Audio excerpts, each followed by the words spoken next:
Assalamu alaikum guys, this is Shaib Khan Uchash. You are most welcome to my another new video and you are most welcome to my channel SK the Biker. Yes, I have changed my channel name আর এটারও একটা specific reason আছে, specific রিজনটা পরে বলতেছি, but এখন আমি যেটা বলতেছি সেটা হচ্ছে আজকে হচ্ছে শুক্রবার, ফ্রাইডে, অ্যান্ড সামনে আমার 3 দিনের একটা ছুটি আছে, শুক্র শনি রবি। সো চিন্তা করলাম বাসায় বসে না থাকা একটু বাইরে বের হয়ে যায়, রাইড করে আসি। অ্যান্ড তার মধ্যে বউ আর কি শ্বশুর মানে নিজের বাড়িতে যাওয়ার জন্য পাগল হয়ে গেছে। সো চিন্তা করলাম রাইডও দরকার আর বউয়ের বাড়িতে যাওয়াও দরকার। সো একটু গ্রাম দিয়ে ঘুরে আসি। সো আজকে আমি যাচ্ছি হচ্ছে আমার হোম টাউন কালিহাতিতে, ইনশাল্লাহ, হোপসো। যদিও বের হতে একটু লেট হয়ে গেছে, কারণ সকাল থেকে ভালোই বৃষ্টি হইতেছিল অ্যান্ড এখন ভালোই রোদ উঠছে। সো ওয়েদারের উপর নির্ভর করে আমাদের একটু লেট করে বের হইতে হয়েছে, but it's okay. I think জোহরের নামাজের পরে বা জুম্মার নামাজের পরে আমরা পৌঁছায় যাব। বাইকে তেল আছে 2 দাগ, রাস্তা থেকে মানে গাজীপুর পার হয়ে আই থিঙ্ক তেল নিতে হবে।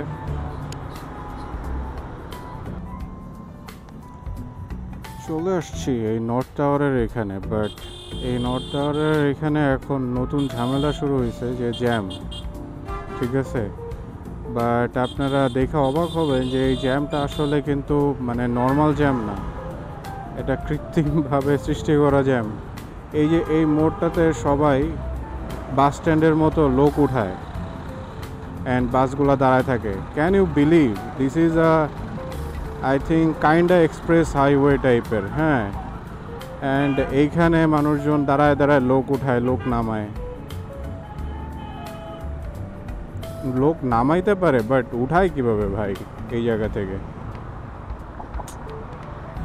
This is Bangladesh.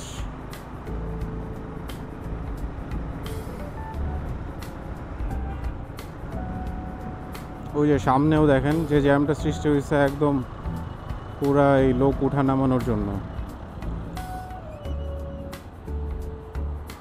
আমাদেরই দোষ, আমরা যদি এই জায়গায় না দাঁড়াই তাহলে তো ওরা উঠায় না, তাই না?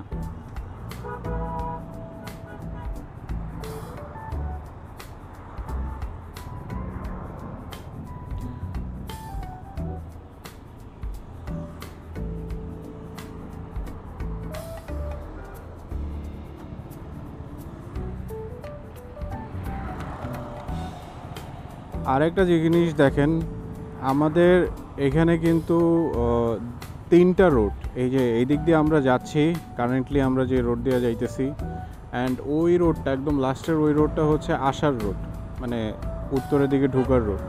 তাহলে মাঝখানের রোডটা কিসের? মাঝখানের রোডটা as far as I know service road, I mean, and also emergency road. But এই রোডটাতে প্রচুর অ্যাক্সিডেন্ট হয়, মানে হরহামেশা অ্যাক্সিডেন্ট হইতেছে। অ্যান্ড এটার রিজন হচ্ছে একটাই, কারণ আপনার ইমার্জেন্সি নাই, আপনার সার্ভিসের দরকার নেই, তারপর আপনি এদিক দিয়ে সমানে যাইতেছেন, অ্যান্ড শুধু যাইতেছেন না, একটা হেভি স্পিড মেনটেন করে যাইতেছেন। এই কারণে অ্যাক্সিডেন্টটা হইতেছে, অ্যান্ড আমার চোখের সামনে অনেকগুলো অ্যাক্সিডেন্ট হয়েছে। বাট কী করার, আপনি তো আর মানুষকে বুঝাইতে পারবেন না। বাট রাস্তার এরকম অবস্থা থাকলে সত্যি কথা বলতে আমারও এই দিক দিয়েই যাইতে মন চাইতেছে, কারণ এইভাবে কে এই জ্যামের মধ্যে বসে থাকবে অযথা?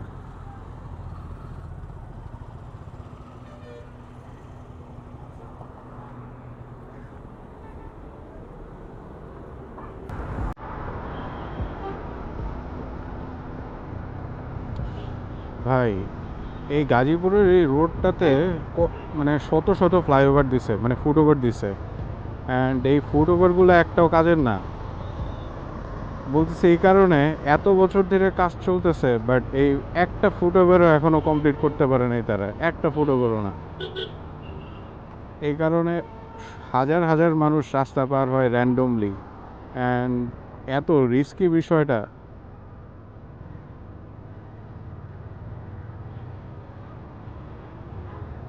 আর আমার কাছে কেন জানি মনে হয় ফুটওভারগুলো চালু করেও লাভ নাই, কারণ এখানকার যে মানুষ বা বাংলাদেশের যে মানুষ না, এরা আসলে নিজের ভালো তো চাই না, আরও বরঞ্চ মানুষের ক্ষতি কেমনে করা যায় সেটা ভালো করে বুঝে। ইচ্ছা করে, সে জানে যে এখন দৌড় দিলে আপনার প্রবলেম হইতে পারে, ইচ্ছা করে দৌড় দিবে আপনার সামনে দিয়ে, দেখে যে আপনি লাগাই দেন কিনা। মানে এইসব মানুষের প্রতি যে কি পরিমাণ রাগ ওঠে তা বলার বাইরে। বাট কিছু করার নাই ভাই, বাংলাদেশে থাকে এগুলা মানাই নিতে হবে, বাইচা থাকতে হবে এইসব পাগল মানুষের কাছ থেকে। দেখেন একটা একটা ফুটওভারও কিন্তু কমপ্লিট না, একটা ফুটওভারও না।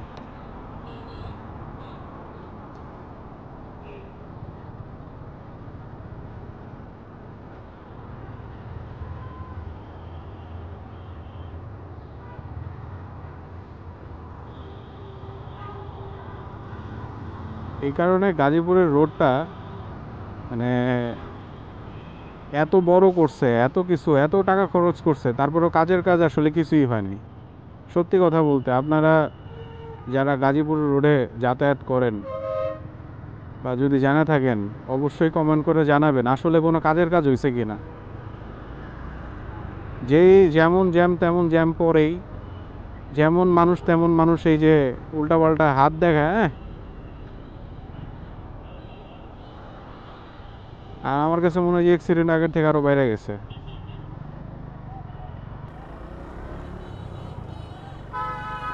আর আকাশের অবস্থা দেখে মনে হচ্ছে বৃষ্টি আবারও নামতে পারে।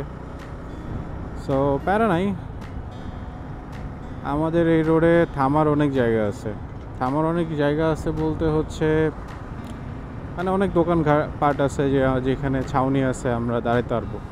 প্যারা হচ্ছে এই যে বাইকের পিছে যে ব্যাগ বাঁধা আছে না, এই ব্যাগটা নিয়ে, কারণ এগুলো খুলতে খুলতে ভিজে শেষ হয়ে যাবে।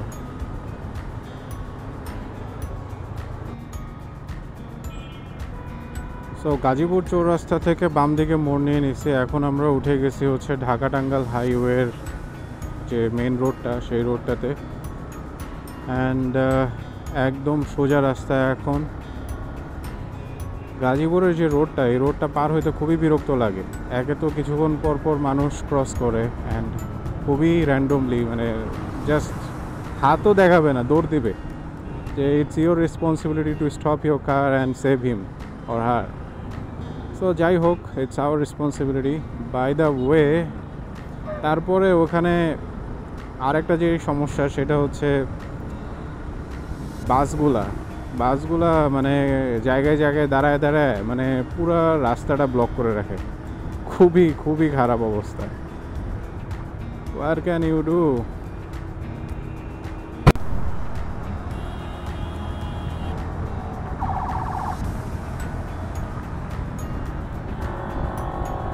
চলে আসছি এমসিসি, মির্জাপুর ক্যাডেট কলেজ।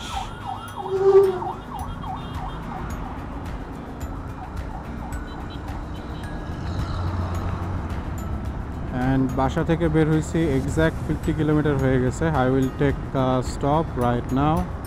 কোনো একটা ভালো ছায়াটা দেখে দাঁড়াবো অ্যান্ড পানি টানি খাবো। But in the meantime রোদ এত বেশি পরিমাণে প্রখর হয়েছে, এত একদম সূর্য মাথার উপরে। সো একটু ছায়া টায়া দেখেই দাঁড়াইতে হবে, না হলে অবস্থা খারাপ হয়ে যাবে। সো এক্স্যাক্টলি আমরা 62 কিলোমিটার পরে একটা ব্রেক নিতেছি, যদিও ব্রেকটার দরকার ছিল না, তারপরেও ব্যাগট্যাগ ঠিক আছে কিনা চেক করার জন্য আর একটু পানি টানি খাওয়ার জন্য ব্রেকটা নিলাম। আর এখানে একটা ছোট্ট কিউট ভিলেজ টাইপের, সো দেখি কি পাওয়া যায়। সো এখানে থাইমা কিছু ড্রিঙ্কও আর স্পিড খাইলাম। আর ডাস্টবিন বলতে কিছু নাই এই জায়গায়, সো এই জায়গায় অনেক বোতল ফেলে রাখছে, এই জায়গায় ফেলে দিলাম। সো আমাদের সবারই আসলে একটু সতর্ক হওয়া উচিত, ডাস্টবিন রাখা উচিত। তাহলে হয়তো বা আমরা একটু সুন্দর পরিবেশ পাবো, ঘুরতে পারবো। কি এটা মির্জাপুর না? ও সরি, আমরা এখন মির্জাপুরেই আছি।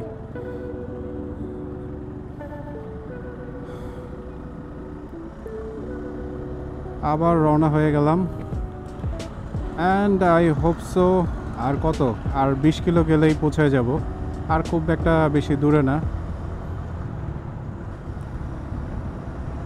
আলহামদুলিল্লাহ। যাই হোক, যেটা বলতেছিলাম যে আমাদের একটু সচেতন হইতে হবে। অ্যান্ড আমরা প্লাস্টিক টাস্টিক যাই খাই, আই মিন সব কিছুতেই তো প্লাস্টিক আছে। চিপস টিপস, বিস্কিট, কোক, পানির বোতল, সব কিছুতেই তো প্লাস্টিক ইউজ করা হয়। এখন আমরা প্লাস্টিকগুলা বা ময়লা আবর্জনাগুলো একটা নির্দিষ্ট স্থানে ফেলবো। কালকে রাতেই বসে বসে আমি একটা ব্লগ দেখতেছিলাম একজন কানাডিয়ান ব্লগারের। সে বাংলাদেশে আসছে, অ্যান্ড সে এত বেশি কনসার্ন ময়লা ফেলা নিয়ে, অ্যান্ড বলতেছে যে আমারে আবার জেল জরিমানা করবে না তো। আই মিন, সে খুঁজতেছে কই ডাস্টবিন, কই ডাস্টবিন কই, বাট পাইতেছে না। অ্যান্ড গেছে একটা গ্রামের মধ্যে, সো ওইখানে অবভিয়াসলি আরও পাবে না ডাস্টবিন। সো মানে একটা বিদেশি মানুষ এতটা সচেতন হইতে পারলে, ভাই আমরা কি মানুষ না? আমরাও তো মানুষ, তাই না? আমরা নিজের দেশকে কেন ভালোবাসতে পারবো না? অবভিয়াসলি পারবো। অ্যান্ড ছোট ছোট হ্যাবিট যদি আমরা নিজেরাই চেঞ্জ করতে পারি, তাহলে আস্তে আস্তে দেখবেন যে আমাদের বাচ্চা কাচ্চা অ্যান্ড তাদের বাচ্চা কাচ্চা আস্তে আস্তে পুরো দেশটাই সুন্দর হয়ে যাবে, ইনশাল্লাহ।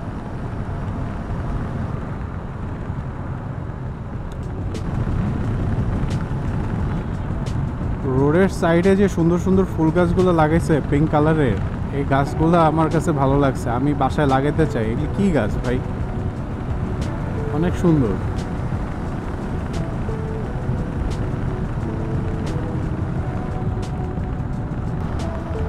বাম দিক দিয়ে চলে গেলে টাঙ্গাইল শহর, আর সোজা চলে গেলে আমরা চলে যাচ্ছি যমুনা সেতুর ওইদিকে। বাট আমাদের গন্তব্য যমুনা সেতু না, আমাদের গন্তব্য হচ্ছে তারও আগে এলাঙ্গা হয়ে ডান সাইডে কালীহাতির দিকে। অ্যান্ড কালীহাতি এখান থেকে প্রায় 20-25 কিলো।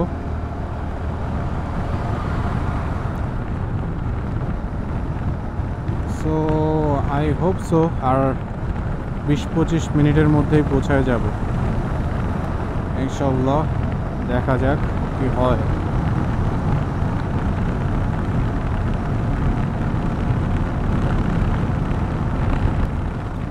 আর আরেকটা মজার বিষয় আমি খেয়াল করলাম, সেটা হচ্ছে যে এই যে 85 কিলো অলমোস্ট চালায় ফেলছি, আমার কাছে কোনো কিছুই মনে হইতেছে না, কোনো টায়ার্ডনেস কিছুই মনে হইতেছে না। এর একটা কারণ হইতে পারে। কারণটা হচ্ছে যে কিছুদিন আগে আমি একটা লং ট্যুর দিয়ে আসছি, অ্যান্ড সেই লং ট্যুরে আমার একটা অভ্যাস হয়েছে, সেটা হচ্ছে একটানা বাইক চালানোর। একটানা আমি 150 কিলো পর্যন্ত চালাইছি। সো এরকম একটানা 150 কিলো 200 কিলো যদি আপনি চালান, এরপরে আপনার কাছে এই 100 কিলো কিছুই মনে হবে না। সো ইয়া, লং ট্যুর দেওয়ার এটা একটা পজিটিভ সাইড বলতে পারেন। আমি না কখনো নাটোর যাই নাই। 64 জেলা আমার ঘোরার ইচ্ছা আছে। সো 64 জেলা যদি আমার ঘুরতে হয়, তাহলে নাটোরও যাইতে হবে একবার। কিন্তু নাটোরে আসলে কি বিখ্যাত, কি দেখার জন্য যাব সেটা আমি জানি না। নাটোরের বিখ্যাত জিনিস খুঁজে বের করতে হবে, তারপরে যাইতে হবে। অ্যান্ড নাটোর থেকে কিছু সাবস্ক্রাইবারও গেইন করতে হবে।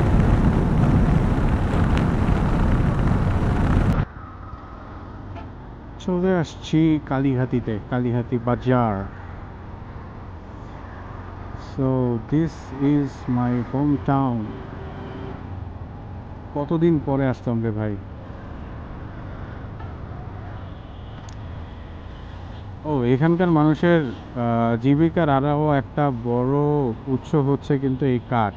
আমি ছোটোবেলা থেকেই দেখে আসছি যে অনেক অনেক কাঠের মিল আছে এই কালীহাতিতে, অ্যান্ড ধানের মিলও আছে।